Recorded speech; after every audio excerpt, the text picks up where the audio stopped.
Mantan artis sinetron jadi Kapolres wanita pertama saat digosipkan tersandung kasus. AKBP Vivik Cangkung menjabat sebagai Kapolres Lembata. Mengutip tribunmedan.com, ia disebut menjadi satu-satunya Kapolres wanita di Nusa Tenggara Timur. Peempatan jabatan baru untuk mantan artis sinetron tersebut menuai kontroversi. Sebab, ketika ia dilantik, AKBP Vivik dikabarkan terjerat kasus korupsi.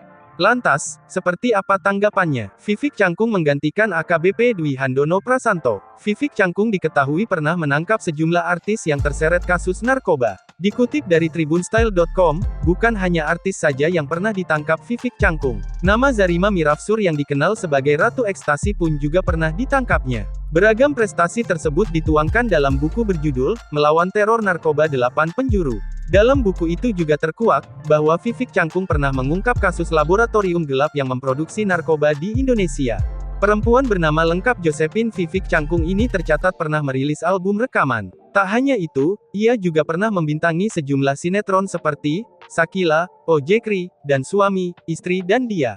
Vivik Cangkung merupakan lulusan ke-66 dari program Doktor Ilmu Komunikasi Sekolah Pascasarjana Ushahid Jakarta. Kini ia tengah menjadi sorotan setelah diisukan memotong dana operasi Mantap Brata di Nusa Tenggara Timur (NTT).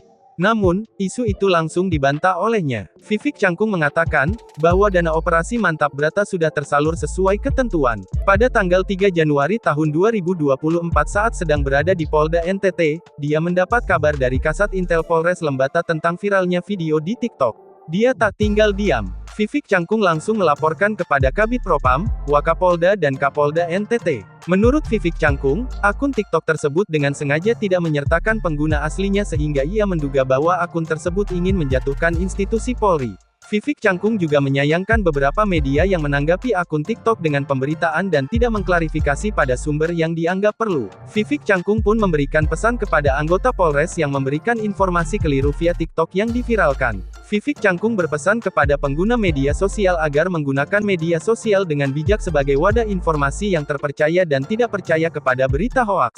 Download Tribun X sekarang, menghadirkan lokal menjadi Indonesia.